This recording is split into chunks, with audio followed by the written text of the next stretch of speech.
government that has grown out of control, and I'm hoping that you will allow me to work from the inside instead of on the outside. Again, I am Sherman Hardy, and you can find me on social media, Hardy for PG, that's the number 4. I have a heart for Hardy, because Hardy have a heart for PG.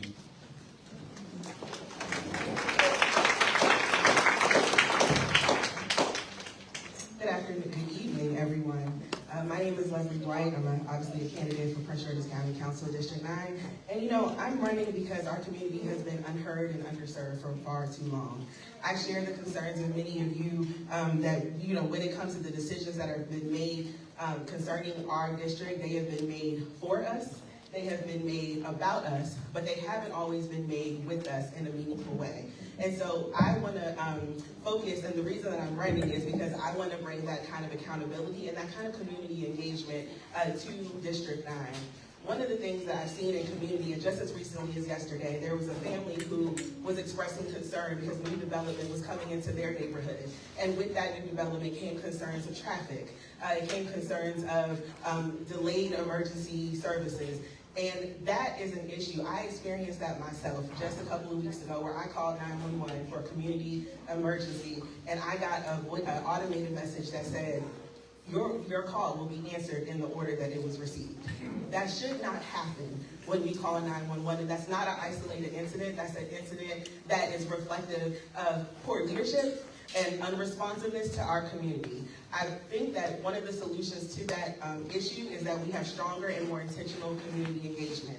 And with that, I bring experience having worked inside Prince George's County government, having done that work not behind a desk, not sitting quietly on the sidelines, but boots on the ground in community, meeting needs with community, bringing resources to community, and bringing change in community. That did not require extra money. It required a place to amplify community voices, a place to use existing resources and have folks be accountable for how we spent those resources, and it required partnership and leveraging all those things together. And with that, we were able to put a multi-service center in one of our communities that still exists today. I am asking you that if you are inspired by servant leadership, that you vote Leslie Dwight for County Council District 9.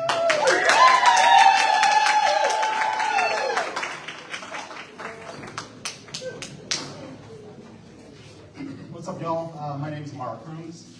For those of you who don't know me, I am an organizer, an activist, a farmer, a father, an environmentalist, like so many folks in this room tonight. I'm a steward of the land.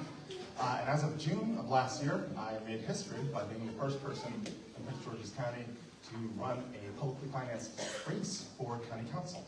That's important. And it may be awkward to talk about at times, but it's important because this program, the Maryland's Fair Election Fund, exists to reinvigorate people's faith in our democracy. That faith has collapsed. Folks don't trust in the ability of their government to make their lives better. That's why I'm doing this. And in addition to all those things, I am a democracy and governance expert with experience doing local government in more than 30 countries around the world. I want to say really clearly, the problems that Prince George's County has are not because of people's bad character. They're not unique. There's nothing different about them. These issues are systemic. They can be fixed, and I'm ready to do that. My hope is that y'all will be inspired by the work that we've done over the course of this campaign. That y'all will be inspired by the work that we've done over the course of this campaign. That y'all will have trust that things can be better, and understand that I have no interest in a career in politics. I don't want to be your congressperson. I don't want to be your president. I want to show that after 4 to 8 years, things can be better. I want people to run the same way that I'm running, a people-powered campaign for the future of the county. Thanks.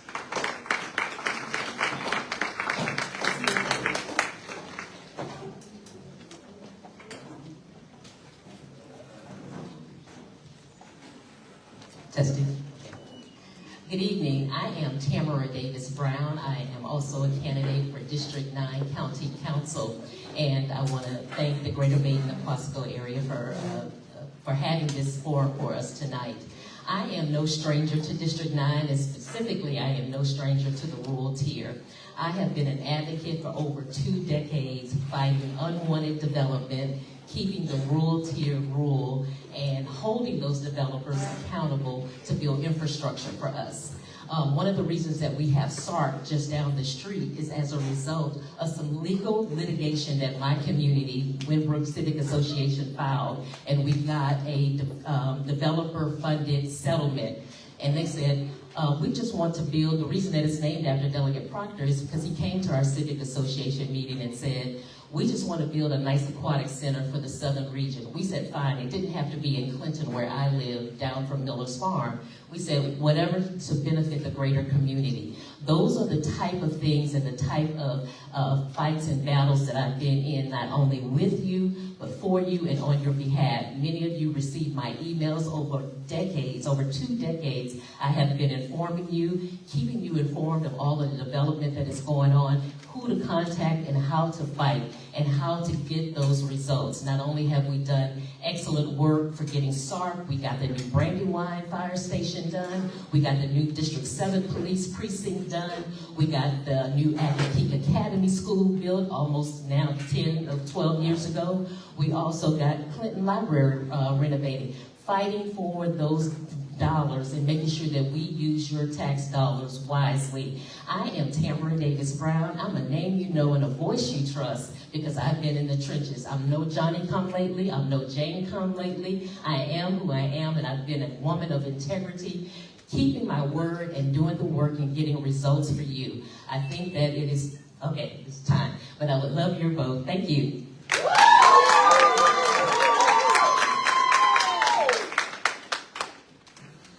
Good evening, everybody. I'm Saquon Swin. I'm obviously the youth of the table.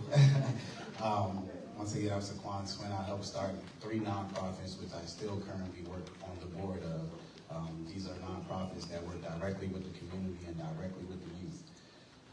My passion for running right now is because, one, my love for District 9 is very vast. And I feel like District 9 tends to get overlooked a lot.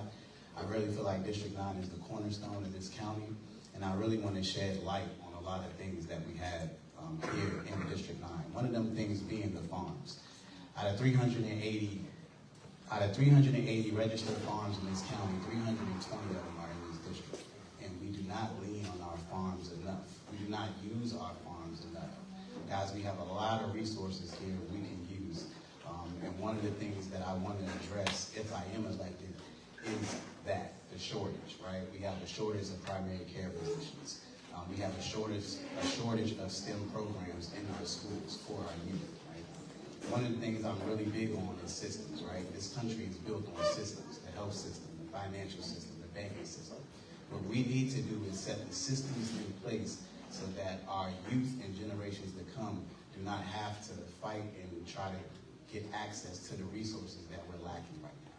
Right? When you go to every major city, you see what? You see a Chinatown, right?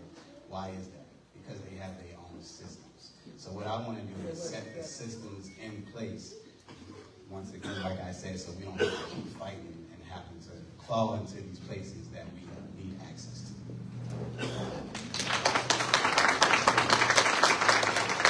Hi everyone, I am Lolita E. Walker. I am so excited to be here today. Thank you so much for having this forum. I come to you with so much experience, but I am here in District 9 because I value District 9. I've represented you as not only the chair and the vice chair of Prince George's County Public Schools in the past recent years, but also as an advocate for District 9. I've not only been an advocate right here for our scholars, our parents, and our community, but also for legislation to ensure that the community needs are actually being heard in Annapolis, where bills are being made, and also community meetings just like this. So I want to say thank you all for coming out tonight. Not only supporters for any of these candidates, but really tapping in. I just left a District 25 community meeting. We have one of our delegates in the back, but I just left a District 25 meeting and I met a woman named Vaughn, and she told me that she doesn't vote. And the reason that she doesn't vote in 2026, and we talked about that, about your voice being heard, because she feels like her voice is not being heard. She feels like for years there's been decisions made for her and they have not been made with her. She says that her voice doesn't count, that it doesn't matter, and that she's not planning on voting. But what I will tell you is this. After we finish talking, not only about what I bring to the table, about how I want to listen, what it is that I plan to do, which you all will hear tonight, is she's going to call me. And that there, whether she votes, which I pray she does, and we'll get to that point, this is why we're here. Thank you so much. This will probably be one of the quicker ones anyway. I'm Jesse P. I'm from Baden. Born and raised, I live in Upper Marlboro. My father of four, former Army vet. Small business owner for the last 39 years. I probably traveled more of this county and this part of the county than anybody in this room. Because I work on swimming pools, so I'm at everybody's homes. I watch what's going on. I see the roads. I know how bad they've gotten. Our infrastructure is poor, to say the least, at this point. We used to have some of the best roads in the world. What in the world's happened, I have no idea, except for not being taken care of the way they're supposed to. The other reason I'm running, I'm a Republican, of course. It's time that we have somebody else that's watching the hen house rather than the foxes. Because all we have is one-party rule. One-party rule over the time that I've noticed, they get away with whatever they want to, and nobody finds out what they're doing. There's nobody screaming from the rooftop going, oh, by the way, who has the contract for this? Who has the contract for that? You read their budget at $5.8 billion, and it tells you blah, blah, blah, blah, blah. But who's the one getting the contract? Has anybody out here seen these signs that they have? Street sweeping on select Tuesdays or Thursdays? Who has the contract for making the signs? Who has the contract for sweeping the streets? Who's getting paid for all this?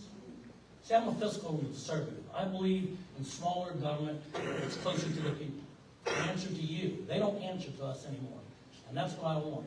I want to make sure that our seniors are taken care of, not getting their houses taken away from them because they can't pay their taxes. You know, they tell you that they're going to keep no tax, they're not going to raise your taxes, but then they raise the appraisal on your house. Yesterday I had a guy come in because we're fighting the appraisal. It came up $100,000. 1 year, $100,000. I'm going, wow, but we're not going to raise your taxes. Well, it just raised my taxes $1,150. Okay?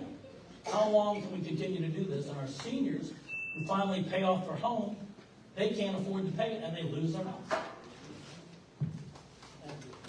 Okay. So this is the introductory part. I'm going to ask you, now that we get down to brass tacks, to restrain your applause. That'll keep us on schedule, keep us on time. We'll also leave some room at the end, hopefully to take some questions from the audience.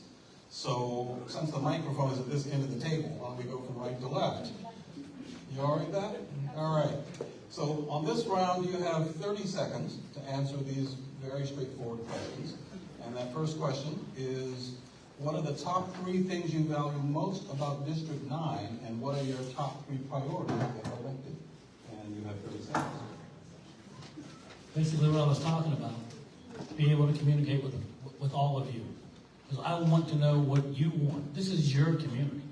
It's not my idea to run the things that you want. It's your idea to tell me what you want and make sure that we get those things done. And stop being run roughshod by a county council and a county executive that doesn't care, in my opinion.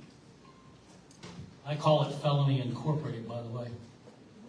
Let me know if you need to repeat the questions after all of your comments. So you wanted to know what are our top 3 priorities and what do we value most about District 9?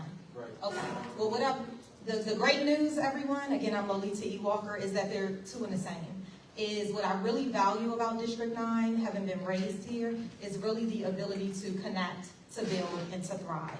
And I want to talk to you a little bit about what that really means in both senses in my 30 seconds, so I'm going to make it quick. To connect really is about talking to each one of you all. Listen, we're one voice on a county council of 11. You have to be able to not only connect with the residents, you have to be able to connect with your experience, and you have to be able to connect with a mindset that is going to help progress us through, whether it's developers, whether it's business owners, whatever that residents, you have to be able to connect. Then we're going to build up, and I'm not just talking about development, but I mean as a community as a whole with our voice and moving together as one. That takes a passion, that takes a commitment, and that is what I'm looking to do. And then to thrive together. More to come, but 2 and the same. Thank you so much.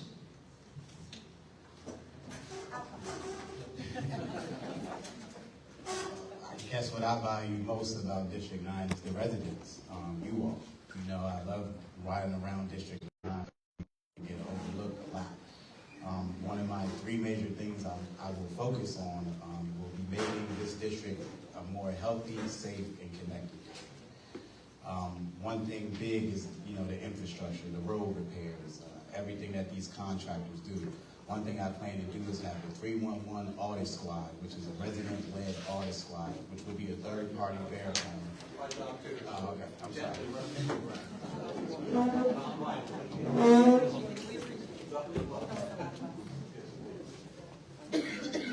So what I love about District 9 and what moved me here since 1988 when I was living here was the agritourism business, the farms, the wineries, the scenery, being able to just drive in your car and just and really enjoy the environment and nature. Because I grew up as a camper. Our family were campers, and we used to always go camping. So that's what actually drew me here and kept me here was the farms, the wineries, the scenery, all of the nice things that we like. But just some of my priorities really quickly is to continue to be a voice. Oh my goodness.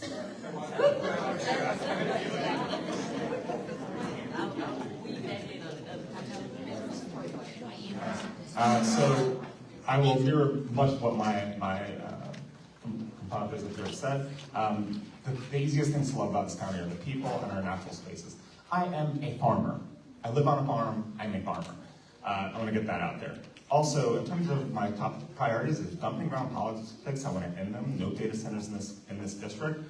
Develop an infrastructure-first approach to our development. That means from everything from transit to trash, we've got to make sure that exists before we do developments. And service delivery, the basics, getting them right. All right, one of the things that I value most about District 9 is the connectedness of the people who look out for each other. My top 3 priorities is resourcing public safety so that they show up in the way that we need and expect them to. It's the accountability of the $3 billion that we are pouring into our school system so that we have outcomes that are commensurate with that. And it's economic development where we are protecting our small businesses because our small businesses are like family and we want them to survive here.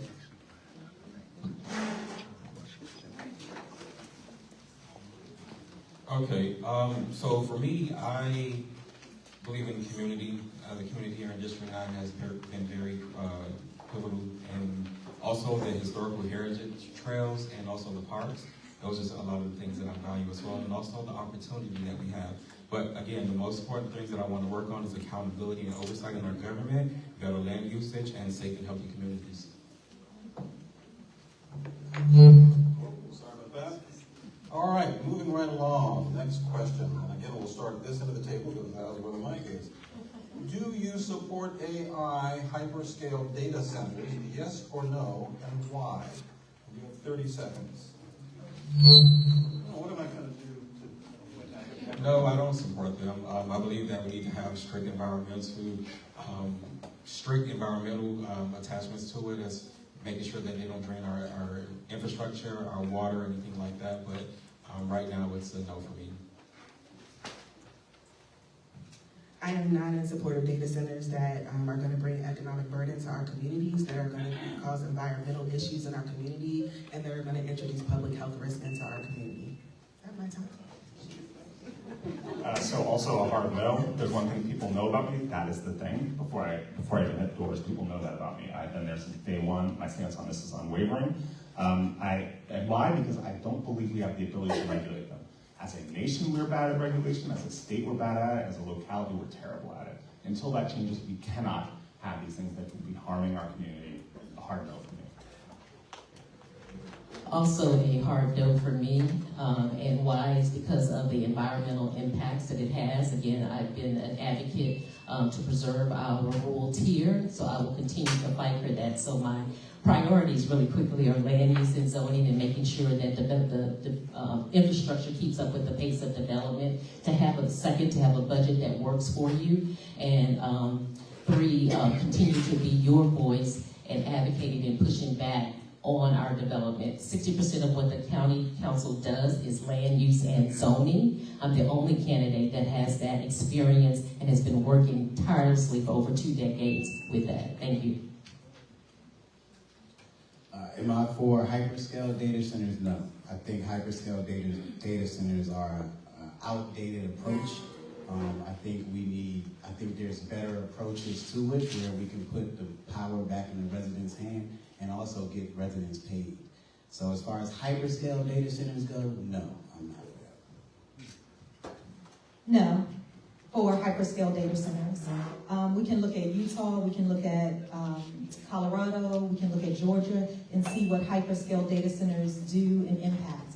But what I do know, is that we leverage data every single day, whether it's education, whether it's your navigation on the way here. So the question isn't, are we using data and do we want to be anti-technology? The question really is, where is the right place to place it? And it's not data centers in District 9 or Prince George's County, in my estimation. We need to be smart, we need to be transparent, and we need to bring those type of conversations to the table so we know what the difference is between myth and fact, and be very clear and transparent with what's happening, what the regulations are, and what we're going to do here in Prince George's County, what our residents say, and what we know is appropriate for infrastructure. Oh, I didn't see my red timer. Okay. Thank you. So the data centers for me would be, I'd have to study them in the first place, but what I ask a couple questions. One, how would it benefit the community? Right. Two, what would the community get out of it? How many jobs? Will they be permanent jobs, or are they going to bring other people in to build them? 6. 3, what damage is it going to do to the community? How much resources are we going to lose? These questions have to be asked before you can say yes or no to something. I would study it first. Thank you very much. Okay, next question. By the way, if it helps you know, it looks like we have 7, 8, 9. There's about 9 or 10 questions, so we're on our way. And I'm hoping we have enough time, where's the tobacco folks, to ask. Will you ask the audience at some point at the end? There's a bunch of questions. Oh, you have. Oh, good. Okay, you guys are way ahead. All right, here we go. Next question. How do you intend? Oh, sorry. What will you do to protect and conserve the rural and ag areas you would represent? This will be a 30-second question. What will you do to protect and conserve the rural and ag areas that you would represent? Do you intend to be guided by and implement our county's plans as laid out by the planning department? In 30 seconds. I'm not really a person that believes in social planning on that scale. I think it's up to the people that own the property and what you want. Like I said, I've seen their plan. It's kind of confusing and overstated. I think I look at it from the idea of the Chinese government deciding that they're going to have a 10-year plan or a 15-year plan or a 20-year plan. It's your property and you should be able to live on it the way you want to and not have people tell you what you have to do. Thank you. You know, I think the first, yeah, want to reset?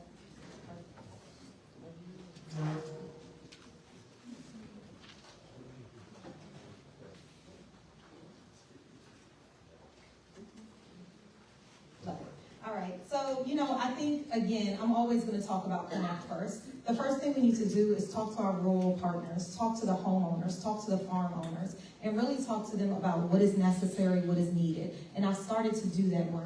I only have 30 seconds, so I can't really tell you this story. But what I think is really important is to sit down and look at what legislation is. Do we know it? A lot of grants, a lot of things that are available to our farmers, they simply don't know.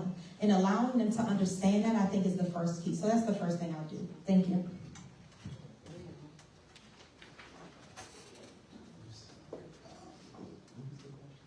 Oh, sure, absolutely. I'm going to shout so you can hear me in the back. So what would you do to protect and conserve the rural and ag areas that you would represent? And do you intend to be guided by and implement our county plans as laid out by the planning department? 30 seconds. So this is mainly speaking about our farms, right? And one idea I have for our farms is to create a 20% local procurement mandate, right? This will mean any produce that Prince George's County buys, 20% will have to be sourced from our local farms, right? So this is one thing that I plan to do to protect the rural.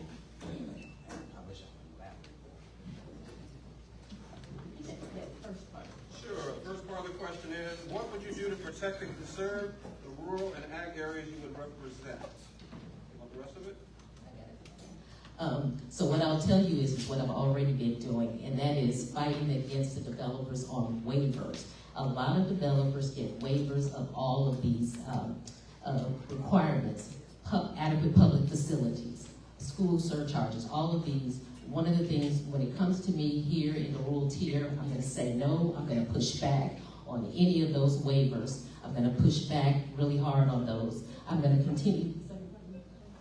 Second part again, do you intend to be guided by and implement our county's plan? Okay, so I'll just say that, just because I asked, I'll just say that I will want to put teeth on those plans. We've got a climate action plan, we've got a master plan, we've got Plan 2035, and they're just used as guidance. I'm going to put teeth on that. So first, I would follow up on what Ms. Davis-Brown said. That's spot on. Like, lots of this work is being done already.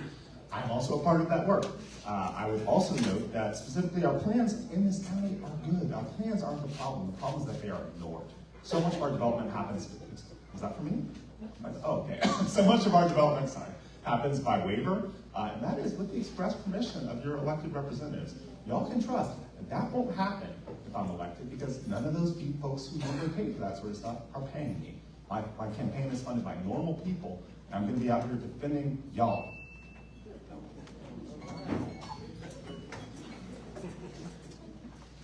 So one of the things that I think threatens that is poorly planned development. And one of the things that I would do is really work to center the community voice. When it comes to things like our sub-region maps and our plans, there's only a small portion of community voices that represent a much larger area. So I think that I would continue to work to build community engagement and center voices in that planning process. And then would I be guided by some of the county plans? It's a yes and. I think that there needs to be flexibility and transparency in the process. Awesome. Well, I am a new farmer myself, and I just want to say that preservation without prosperity is poverty management.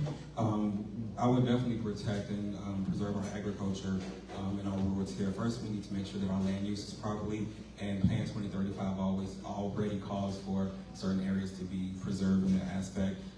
Through land conservation, and we need to go with our soil conservation district in order to make sure that we are able to do some of those things.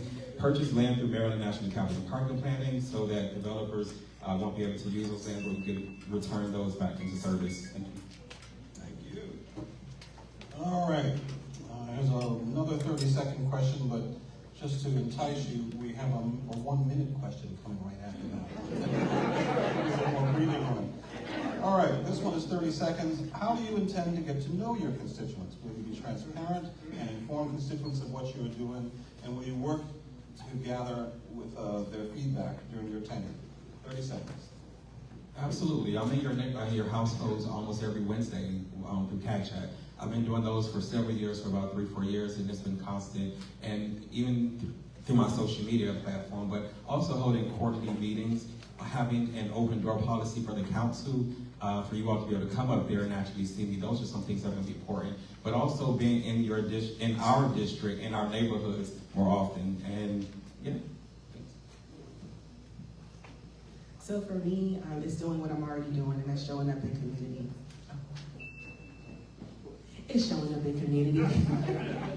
And it's also having and making space at the table. It is creating thematic roundtables that where residents have a seat at the table to be able to provide continuous feedback, but also to be able to provide their expertise and insights into the various issues that we would be addressing on the county council.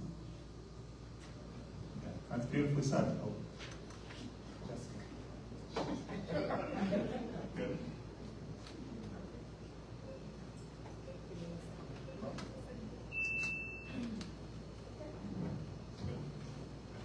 So I would start by saying a big portion of this is actually bare minimum you should expect from your local government. Like, the fact that so much of our governance happens in Largo is outrageous. Our District 9 is humongous. I will be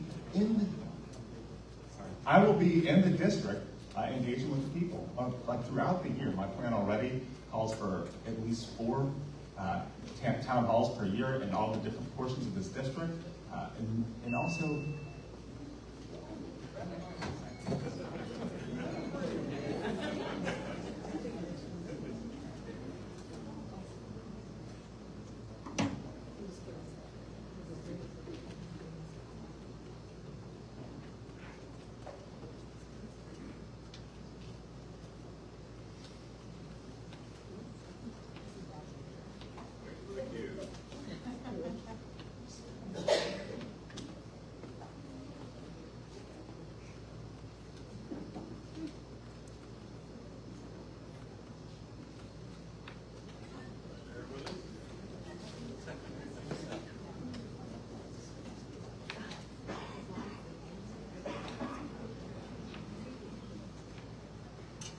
Okay, so in order to continue to keep our constituency engaged, I'm definitely going to have town halls. For those of you who may have missed my town hall that I already had, I'm going to do something similar to that, but on a regular basis, quarterly, monthly if necessary. But I plan to come to you. I plan to attend your meetings, come to your civic association meetings, your homeowners association. And the final thing is I'm going to continue to do what I do now, and that is communicate to you electronically through email or whatever device that we need to use, let you know of the decisions that we're about to make, how I feel about those decisions, and ask you what you want me to do.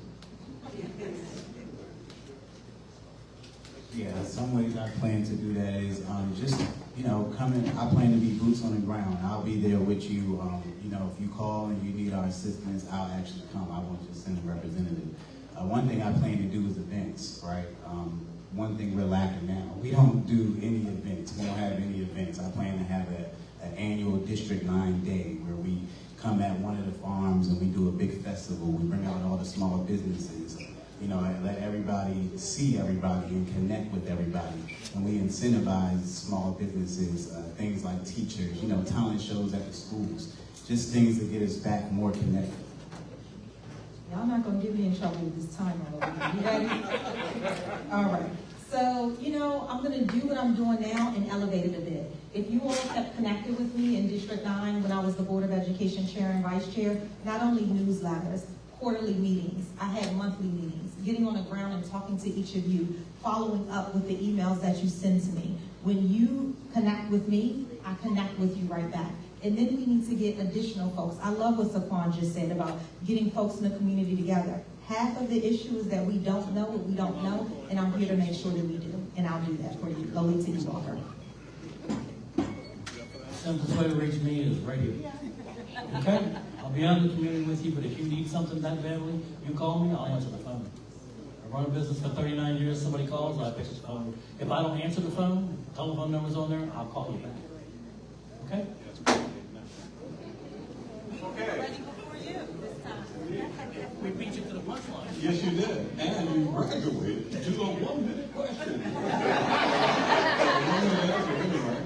And now I see why, because these are a little more complicated questions. So you have 1 minute to answer this question. Plagued with power plants, dump sites, military waste, sludge spreading, historic pervasive mining, and all the truck traffic this entails, how will you support a healthier, more environmentally just District 9? Instead, would you support our area of the rural tier becoming an agro-tourism destination that would protect our open spaces, natural resources, and support locally based sustainable businesses? 1 minute. Complicated question. A lot of layers there. Wow. Take your pick. Yeah, really. I hate it when they turn my roads up because they always do, and then they don't fix them. You have gravel pits that have been good. Think about the dump behind my own house that used to smell like you cannot believe. Can't they find someplace else to dump crap instead of being down in our neighborhood? And it's got to be someplace better than Baden, Brandywine, Aquasco. I mean, it's ridiculous. I'm serious. I live off of Van Brady Road, and that dump was right behind us. When the wind changed, it smelled like they were burning my house down. Thank God they finally closed that rubble dump. I think, as a matter of fact, we fought that. They wanted to do another tier of it, and we fought it and kept it out. So you got to be able to have control of your own neighborhoods. And that's what I want to see is you have control of your neighborhoods instead of them bringing crap into it and saying, it's done. We're going to do it. And I love the fact that they do things like this and they tell you it's going to lower your taxes. Have you ever seen your taxes go down? Never. Ready? Agritourism. I am a super fan. District 9 is a destination. It's just that people don't know that. We already have the folks here. We have the farms here, absolutely gorgeous. You all have been there, so I'm not going to use my 30 seconds to talk about that. But I recently met with a farmer just this week. She has 5 farms across District 9. We don't talk enough about the ground to the table, the food that comes out of our ground. We talked about how we can partner with schools, how we can let other farmers know about the grants. I talked about that earlier that's available because we simply don't know. This is a destination. And so my journey My commitment is to ensure that District 9 is the destination that folks are gonna know. This is no longer a hidden gem. We need it, we earned it, and we have it. Yeah, this is the big question. So flaking power plants, dump sites, military waste, sludge spreading, storage, pervasive mining, drug distribution. How would you support a healthier, more environmentally just district? And the second part is, would you support our area to go and become an agritourism destination that would protect our open spaces and natural resources and support locally based sustainable businesses? Yeah, so one thing, this goes back to the 311 squad I was trying to speak on earlier. So I plan to do a 311 resident-led audit squad. So this will be residents from every neighborhood in District 9 forming a team, which will be a third-party verifier for any contract, any 311 ticket, anything that has to do with infrastructure. It will have to get verified by the 311 audit squad before we close and pay anything. Right? This will protect, I feel like it will protect us because it puts the power back in the residents' hand.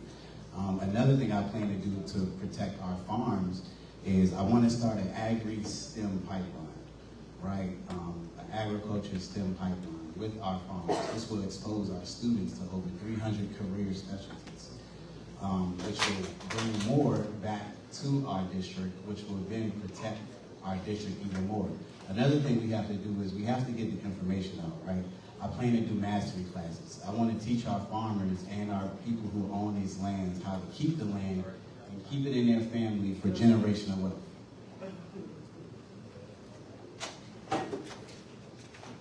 So first I want to address cleaning up District 9. District 9 has been the dumping ground for a lot of environmental things that are unhealthy and environmentally unfriendly for us. So for example, the Superfund site that the military has munitions buried here. We want to work, and we're going to put pressure and work with our state partners and our federal partners to make sure that they clean up that site, clean up all of the sites that we have, working with our Department of Environment, both locally and at the state. In terms of bringing sustainable businesses, again, I agree with everyone about continuing to support our agribusiness here in Prince George's County, our wineries. Now, Hennessy Creek is soon to be opening its microbrewery. It already has its bed and breakfast. We want to continue to support that, but how I plan to support that is through our medical innovation districts. Our medical innovation districts will bring healthy, innovative treatments alongside of farm to table and using our local farmers for that. Cool, so I can follow up on that. Oh, stop, wait.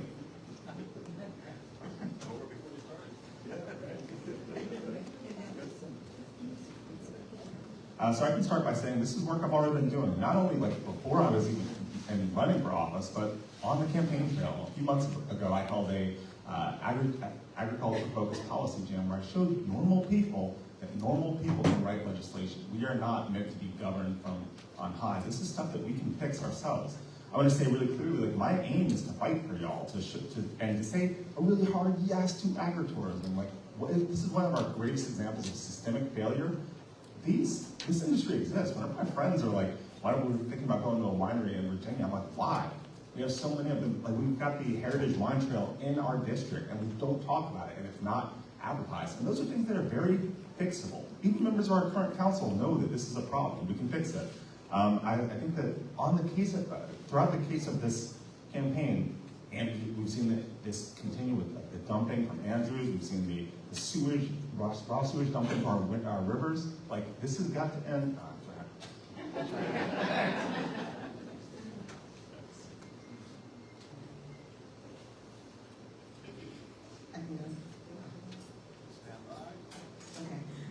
So a couple of things. I want to say that I understand the value of agritourism in District 9. My daughter and I go to the only farmers market in District 9 every single Saturday. We are we're visitors. We partake in the wineries that are in District 9. So I understand the value, but I also understand some of their constraints. And so part of What I would do is looking at resources to help empower their businesses, not just from a standpoint of sustainability, but from a standpoint of being able to expand the work that they're doing in our district. Regarding, environment, illegal dumping is a big issue in our district. We are not talking about paper, we're talking about boats, we're talking about tires. And so what I would do from a policy standpoint is look at how we can strengthen our interjurisdictional enforcement, because it's suspected that a lot of the dumping that's happening in District 9 is not coming from within District 9.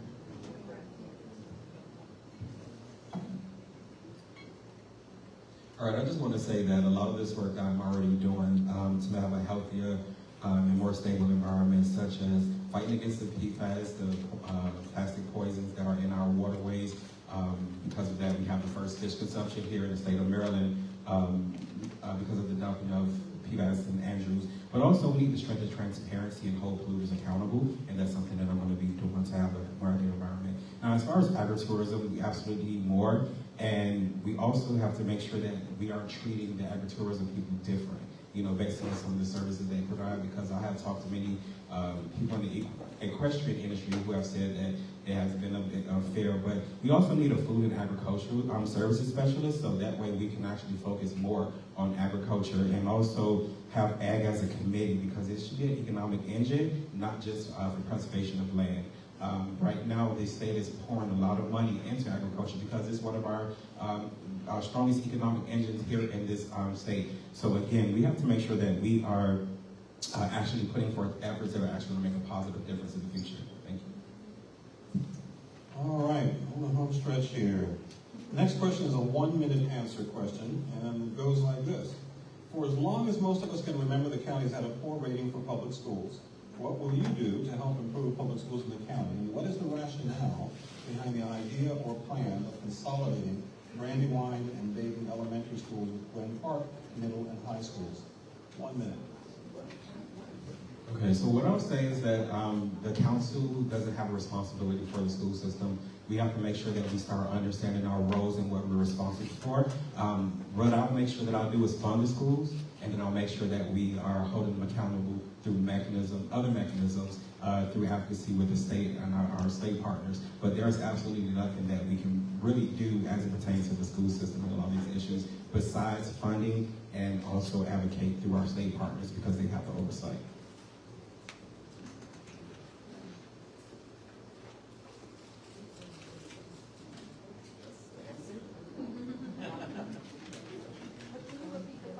Sure.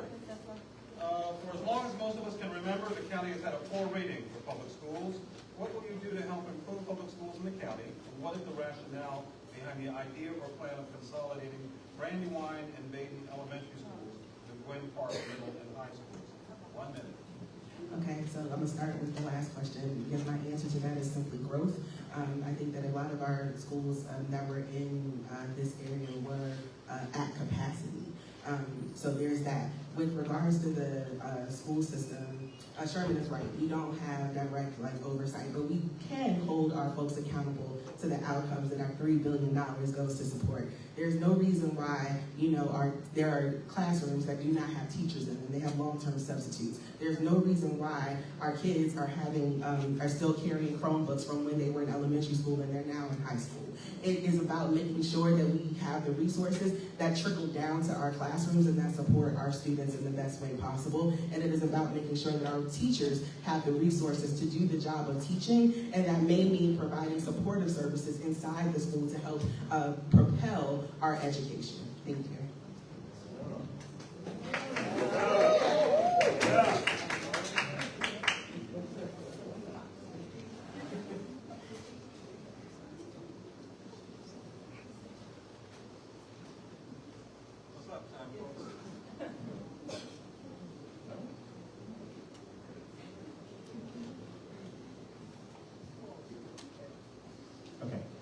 So I want to say that first and foremost, there is some truth to the idea that this is not our primary role, but there's a lot that a county council member can do about education in our district. And we've actually seen a lot of work happening over the years along these lines. I think that for me, on the campaign trail, the two core things that I can assure you is that we will fully fund the blueprint. It is outrageous for us to take money from our school system to fund whatever other projects we might have as our side interest. We have to fund the blueprint, period. The second aspect is that there's actually a really huge aspect of oversight that can be addressed by ensuring that we return to a fully elected Board of Education. There is no reason that our county executive should be able to appoint members of the Board of Ed. That the Board of Ed is meant to be responsible to parents, to students, and to teachers, not to political officials attempting to curry favor. So we can end that. We can fix that as the county council, and I will fix that.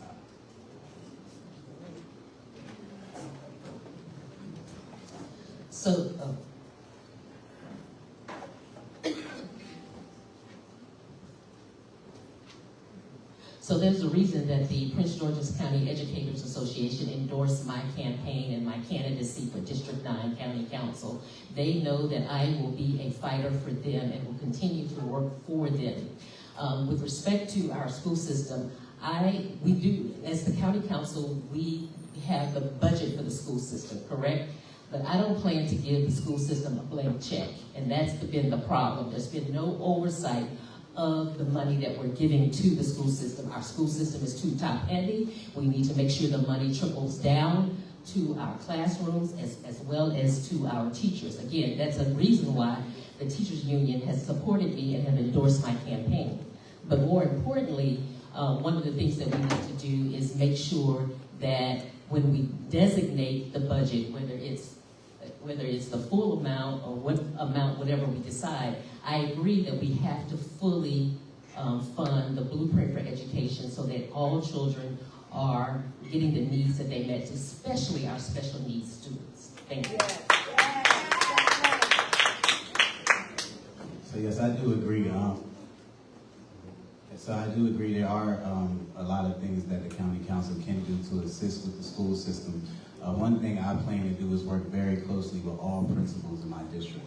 And I want people to think and realize that school and learning is not just in school, right? It's outside the classroom as well. We need to get meaningful programs into these schools, and not just in the schools. We need to get them in the community centers. We need to get them in the churches as well, right? The school, we can't leave everything to the school, right? It takes a village. So we need to coordinate with the principals, with our faith leaders, and with our community centers to bring these programs about and to keep these programs going, so our youth have a beneficial career path. So having sat on the school board, what I can say from the county council, one of the amazing things that can be done is that I've had the opportunity to see at the school board level the details and then being able to work on a broader level. Sherman hit it on the head when he went first, that there is a responsibility of the county council, but we have to be really clear on what the roles and responsibilities are for the county council, for the school system, for the school board, for the county executive, and who makes what decision and what decision space. So what I would say is making sure that you as constituents know what our role is, what money we give, and then asking questions and having partnerships with the superintendent to make sure that you all understand the money that goes in. Furthermore, we need to then understand what needs to be true for us to make sure that we get the bucket of money that is committed for Prince George's County Public Schools, and we're not buying every single time to make sure we can pull something from and for our schools. And that is where it happens. When you hear answers, make sure you know what the role of the position is so that you can make sure that we can actually commit to what we're saying. I guess it will be a advantage, but I've actually read the blueprint twice. When it comes right down to it, it doesn't really have a lot to do with education. It has more to do with the teachers, their training, and how they move up, and also the other part is the administrators. Right now in Prince George's County, we have as many administrators as we have teachers. And every time they talk about the budget being short, they always say they're going to cut teachers. They've never said they're going to cut administrators. Okay? The other thing is only 25% of the money that actually goes to the school system gets to the classroom. It's time for us to fight back and stop spending money that we don't need to spend and start cutting the top of it out. Let the teachers do their job and let them be the teachers. Okay, this is the last of my formal questions. The last part of this event will have questions that come from the audience. it's obvious that all of these candidates had more to say on all of these issues. I'm going to waste barely enough time to get to the meat. So I'm going to assume that you're eager to engage with these potential voters and that they can stay. I know we have to be out of here by a certain time, but I'm going to assume there's an open door for people to communicate with you directly about their issues, concerns, or questions. Fair enough? Yes. All right, so this is a 1-minute answer question. And, you know, I didn't originate these, but I'm going to make this one a little easier for you. Apparently, the first part of the question is really more background, and I'll give you the actual question. So residents want complete streets to accommodate walkable, bikeable, and trails in their neighborhoods, even in the rural areas, along the roads in the village of Brandywine and along Brandywine Road, Route 30, 381, Broome Road, Route 382. The new preliminary plan of transportation and numerous other county plans support this idea. The question is, with that as background, what steps will you take to implement and improve our local transportation system for non-motorized travelers? Right? Walkable, bikeable, non-motorized? Well, that's an interesting question. For anybody that's driven down Green Road, good God. They can change the whole character of that particular road if you try to put bike lanes on it. Brandywine Road would be a problem. I don't have a problem with bicyclists. Matter of fact, it's kind of interesting that people get out and bike ride after all this time. Personally, at 66, I'm afraid to bicycle ride because I don't want to get hit. But I think you'd have to really study Broome Road if you really want to put a bicycle lane down to it, or make an alternate route to go around it rather than try to go on it. I know it's got to be dangerous as all get out. I mean, good Lord. But I agree that you know, we need people that want to bicycle ride in our county to look at the same scenery we do to have access to them.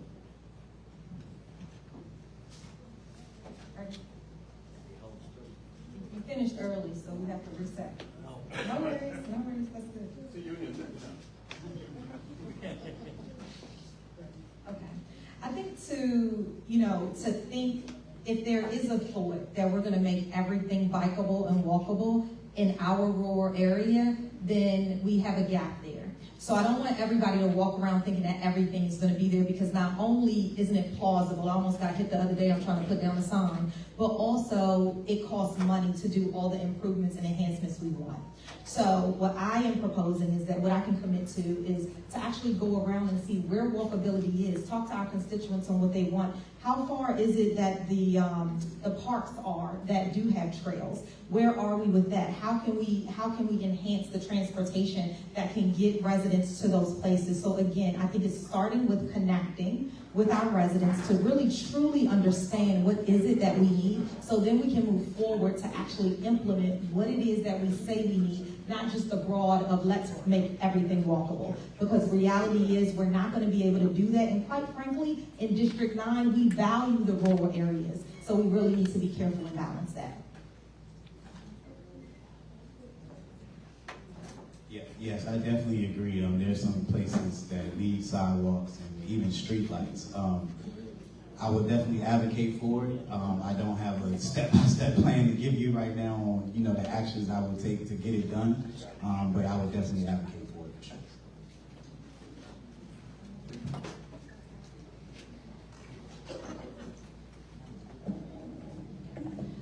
What I really think that we need to do in terms of making the rural tier in District 9 a little bit more walker, pedestrian friendly as well as bike friendly is to actually work with the existing trail network and systems that we have and try to improve the connectivity of those trail systems. I'd hate to see anyone on bikes on Broome Road or Brandywine Road. These cars are driving way too fast, way over the speed limit, and I don't want to risk the safety of people. But we have a lot of different trails, and we have a lot of different trails that are not interconnected, and I would like to see and be able to work with having those trails interconnected. Thank you.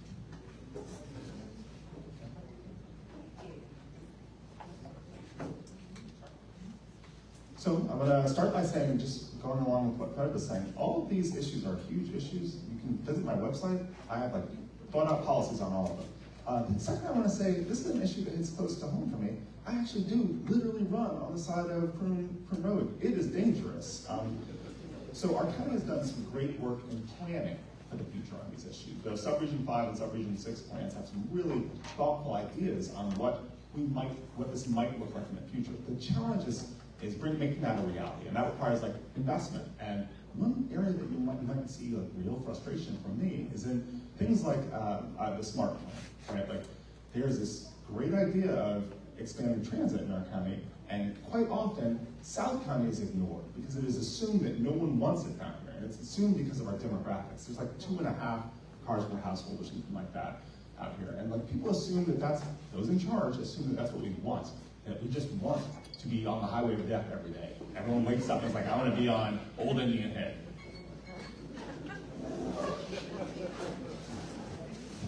So I agree with everyone up here that when you talk about walkable communities, we really have to examine the safety of the infrastructure in our community. And really what I want to address is really the execution of the infrastructure. We have a challenge in our county that it's not just about having the resources, but we have a problem with a backlog of being actually making it happen. So a developer will come in, they'll say, oh, we're gonna build, these sidewalks. They'll put in money in the coffer for the county to do its part and to build out, the roadways or the sidewalks. And then it gets put in a pipeline. And where that project falls in the pipeline could be a year from now, it could be 5 years from now, it could be pushed out depending on the priorities of whoever is sitting on the council at that time. And so what I would do is I would be your advocate to make sure that those resources remain committed to District 9 so that we can have and build out the infrastructure so that we can have the transportation and the walkable communities that we desire. Thank you. Yes, so we aren't really set up fully for complete walkability, so that's something that we have to work on. We need to also incorporate bike lanes and also make sure that bike lanes are able to be connected with other modes of transportation, public transportation.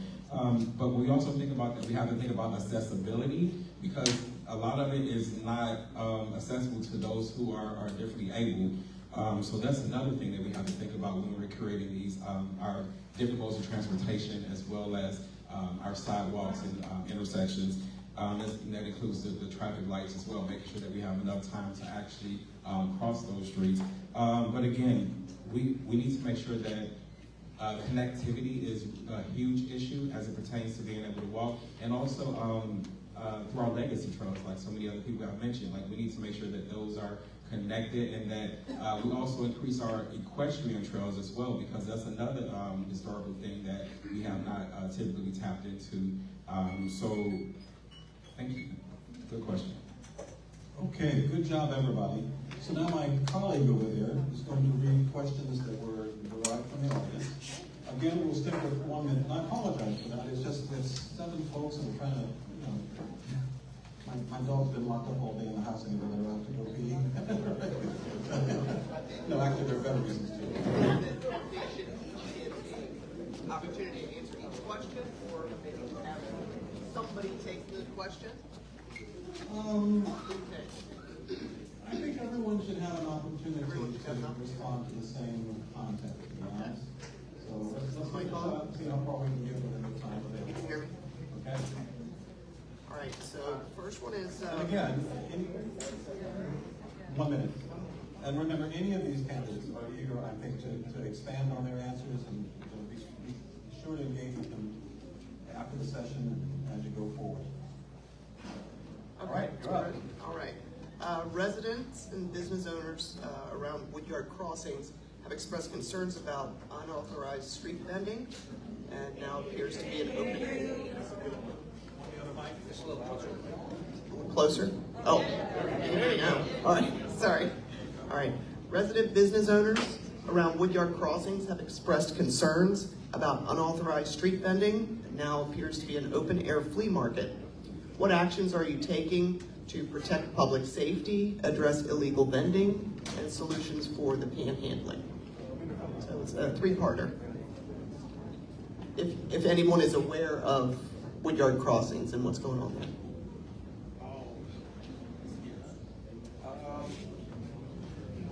Why don't we start this in, because the mic is here. You need to repeat the question. No, not really. I'm just saying, Woodyard Crossing, I mean, we see these vendors all over the place. Are they licensed or not? I don't usually stop by them because I don't want to get off the truck. because I don't know what's there, you know what I mean? The sanitary reasonings that they have don't make good sense to me. I don't know how they clean their dishes, I don't know, you know what I mean? One of the other things that we were bringing up was the wineries. One of the things that you want to help the wineries would be the fact that if you could get them so they could cook. They can't cook, they can't render meat, believe it or not, so they have to bring in trucks. I don't know if you guys know this. I was talking to a number of them about this particular thing. So I don't know what the reasoning is that they don't want them to render meat at their places, so they have to bring in outside. So they bring these trucks in, the same thing. So, but I have no idea what you're crossing. I don't really pay that much attention to panhandling. Well, I love a good food truck. So one of the things I will say, am I ready? Okay, so one of the things I will say is that I also think that they should be regulated. And so although I can't commit to what I'll do on the council, I can tell you what my plans would be.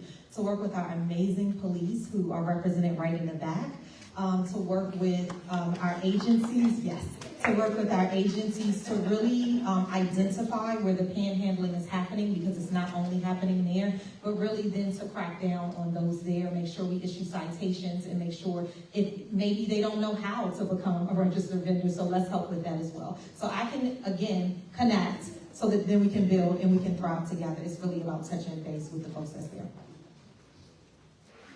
Yeah, I agree with that. I will definitely work with law enforcement to make sure these people are licensed, to make sure they have the correct credentials to be able to serve their food. But if I'm not mistaken, a lot of these vendors are on private property. And I believe they have to get permission from the owner, and they have that worked out on their own, if I'm not mistaken.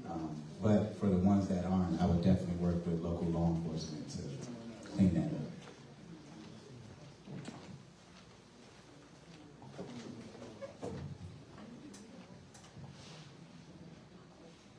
So for the unauthorized street vending, there is actually legislation already in place regarding licensing of food trucks and all of the things that sell any type of food. And so it's a matter of enforcement, and we have to work with the Department of Permitting, Inspection, and Enforcement. I'd rather have our police officers do more real policing than this. So we do have an office in DPI that have inspectors to go out, and so what we need to do is make sure that our budget is robust enough that we have enough inspectors, because that's one of the shortages that we have in that department. And so I would work with our Department of Permitting and Inspection in order to make sure that we have the enforcement there necessary. In terms of healthy, was that it? Oh, was the second one? It was panhandling. Oh, Solutions for panhandling, that's a good. Panhandling, along with needing services, I just want to make sure that we have a good public service announcement about panhandling and dumping. I'll talk about that. So, am I ready? Yeah?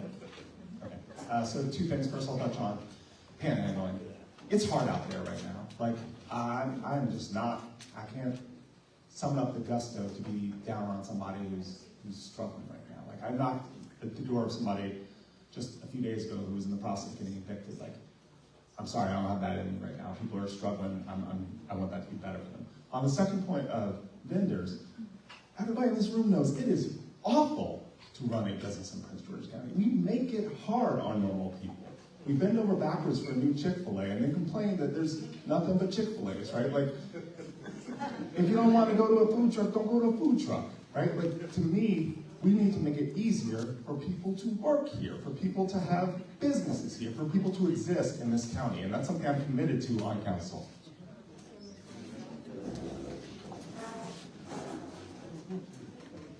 So I actually, to echo the sentiments of Mr. Brown, that when we talk about, illegal panhandling, what's at the root of this is really an affordability issue.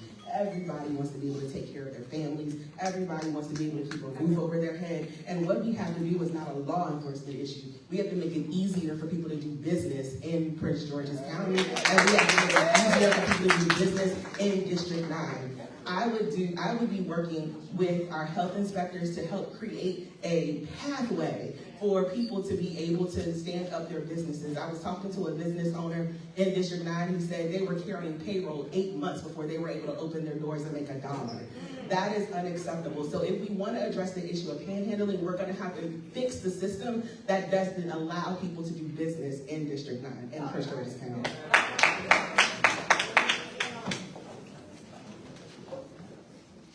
All right, as it pertains to panhandlers, I have definitely noticed it myself, and what we need to do is make sure that we connect them to the social services here in the county, make sure that we are providing them whatever is necessary so that we can get them, from whatever situation that they're facing, whether it's house insecurity or food insecurity. That's very crucial here in this community. But also, I want to say that as far as the food trucks or the street vending, I love your good garlic sensations, and I want to make sure that we keep them in our community, no matter where they are, because they're not getting a brick and mortar right now. So we need to make it easier and not be punitive as it pertains to a lot of the things that we do. Sometimes we're so quick to say, oh, we need to, you get what I'm saying, but we have to stop that. And we have to start making it easier, like I was saying, for our future business owners. That's very crucial.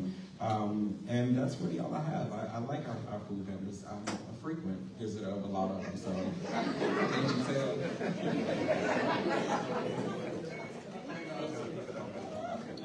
Okay, next question. Do you know what a project labor agreement is, and will you fight against them on county projects since they preclude minority and small businesses? I want to make sure that PLAs are beneficial to our community first.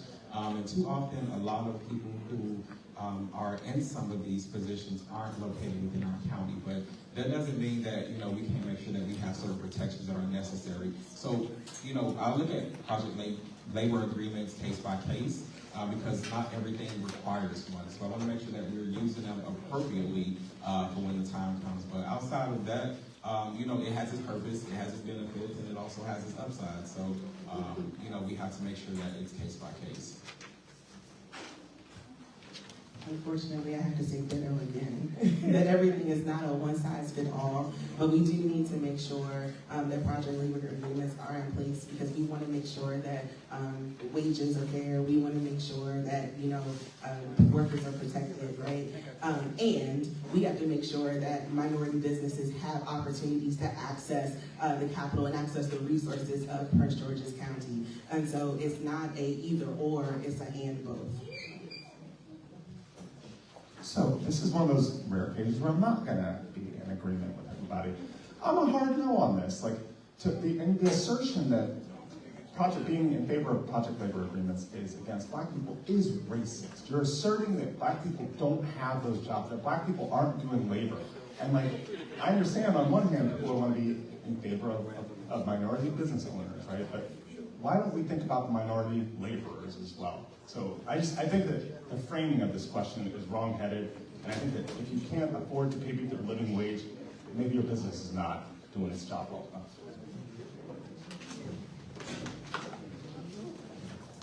So having been endorsed by a few labor unions, and I'm not walking the line, but I do support project labor agreements. What I will say about our small and our minority-owned businesses is that we do need to make sure that we carve out some exceptions for our locally owned businesses and be able to make sure that if there's a county contract, that we make sure that percentage, I think that's already in our law, but we need to make sure that we are following those to the nail and hit it on the head and say, hey, our local businesses should be able to get county contracts just like the big boys. But the big boys, I think they do need to pay and have a project labor agreement. Otherwise, you're going to have wage theft. You're going to have people not making a living wage, a minimum wage.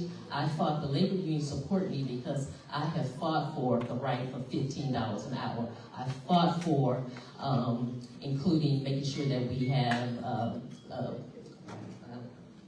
my time's up anyway.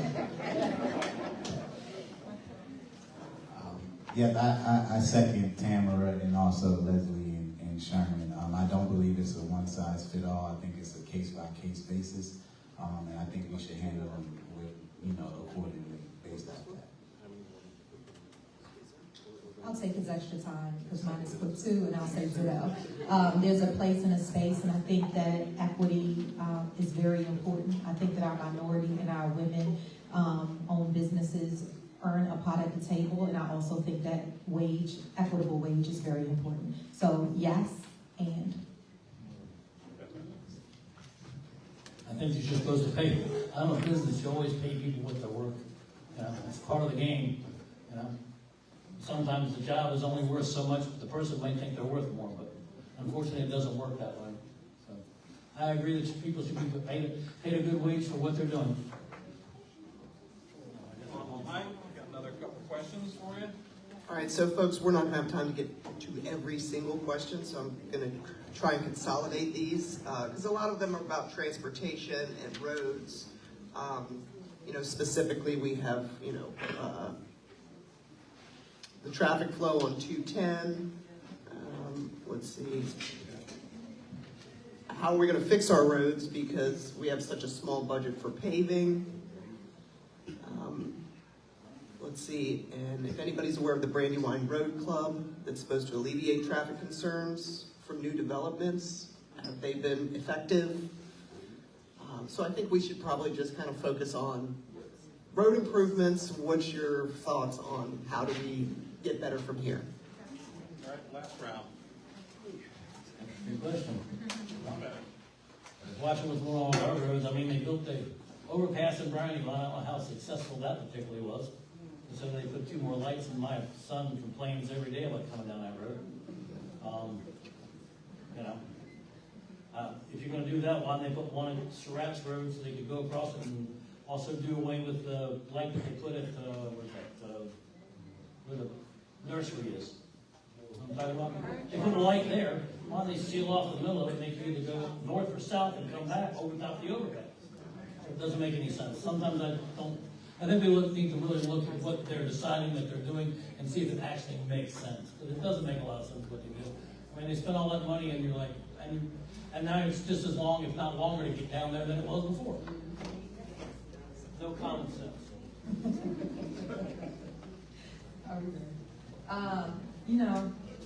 It's getting late.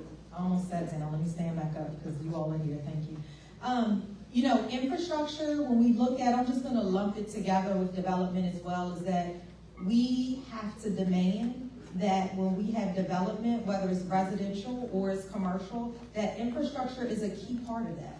Infrastructure is a demand. It's not a want. It's not a need. It is that when we are bringing in something new, which we know we need for our wonderful tax purposes to ease the burden that we as taxpayers pay, then what are we demanding of folks that are coming in? Infrastructure first. We have to absolutely think about that because we're on these roads. We don't have the money right now to pay for the roads because otherwise they would already be done. But how are we going to do that? And we have to think innovatively, creatively, and then hold people accountable to make sure that that money is coming in to our district. And that's what I'm committed to do. Lolita E. Walker.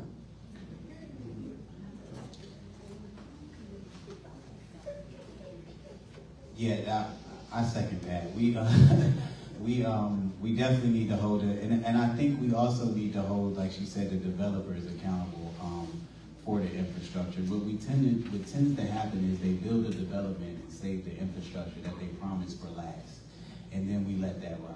And we can't let that ride. Like she said, it needs to be infrastructure first. We need to demand it. If you're going to come and you're going to build here, you need to build the infrastructure first before you even start the development. And if that's not going to be done, then we're not going to accept it.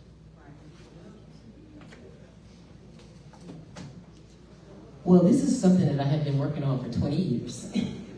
Transportation and roads. I have been holding developers accountable for 20-something years. The reason that Steve Road is going to be widened to 4 lanes between Allentown and Piscataway Road is because we have fought and advocated for that and pushed back from the developers. The reason that Piscataway Road will now have a turn lane so you can go in and out of Miller's Farm and in and out on Thrift Road is because we have fought for that. The reason that I sit on the Maryland 210 Traffic Safety Committee, we had another tragic death on that highway again. I have been working and in the trenches, holding developers accountable, making sure that they just not only build their little turn lane into their development and turn lane out. We have been doing the work for the last couple of decades. This is about holding developers accountable. This is about doing the work. I have been doing the work for over 2 decades on this issue, and we're going to continue to hold the developers accountable to build that infrastructure. There's a lot of agreement up here on this issue. I would say that actually Lolita's commentary was excellent. First and foremost, infrastructure needs to come first. And the challenge is, as Saquon mentioned, infrastructure often comes never.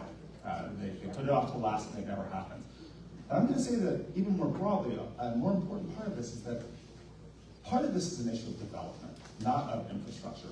There is no amount of infrastructure that can change the rural zone so that it supports this endless commitment to sprawl. The sprawl is happening because it's what is easiest and most profitable for developers. We don't do infill because it's hard. Like, that's where our development needs to happen. That is where we can increase housing density. No amount of new highway, we know this has been studied. Extra lanes of highway do not make traffic better. We can't keep doing this madness that we know does not work. This is fixable. All we gotta do is be smart about that. So this was a lot items in question, and I want to pivot just a little bit because part of the question had to deal with the condition of our roads. And one of the things that I want to say is, yes, we want to point fingers at developers, but let's start in-house and let's look at what is happening with our existing resources. Did you know that our county is having an issue right now identifying which roads it's responsible for maintaining? Did you know that? I've been working with communities in Upper Marlboro trying to get the basic done, the basic road repairs happening, and there's an argument about who owns the road. And the first conversation is, the county doesn't own that road, it's the HOA. Well, we're like, there's no HOA in this community. Oh, well, we own part of the road, but there's a private organization that owns the other one. Well, who is that? We don't know who it is. And so the residents suffer. And so my approach to this would be starting with doing an updated inventory of what we actually own before we can put forth a strategic plan about how we're going to address the conditions of our roads. Okay, I just want to say that it's great that we're talking about infrastructure first, but we also need to talk about maintenance. That's a huge factor, and I believe what the actual question was requiring. First, we need to fund our services, and then we also need to make sure that we stop wasteful spending. And I am proud to say that I am the only candidate up here who has been fighting the true people we need to. It isn't necessarily the developers, it is our county council, because they are responsible for oversight. They are responsible for making sure that you're able to travel safely on these highways and byways. So that's one of the things that I've already been doing through reaching out to the DPWT, to the director, to figure out why we aren't having street sweepers anymore, why they aren't painting the lines in our roads, why is it that we have these large potholes, and even going after the state, because they're on Woodyard Road, there's a litany of potholes that are turning into sinkholes. So, and they fix those multiple times. So it's actually going after the contractors to make sure that they're doing what they're supposed to be doing as well. But yeah, okay. Okay, now would be the time to share your applause.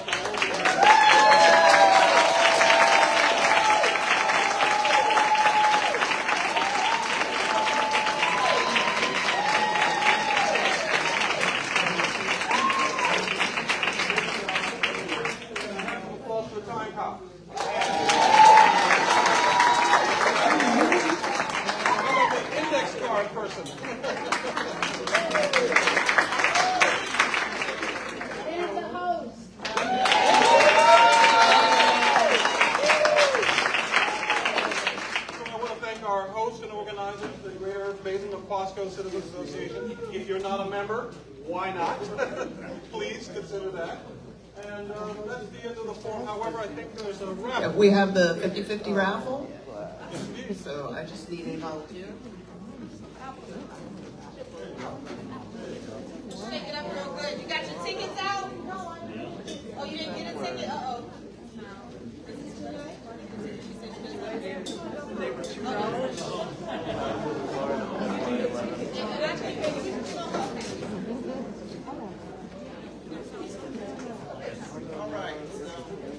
drawn a number, Ross. Yes. All right, last four digits are 2288. 2288.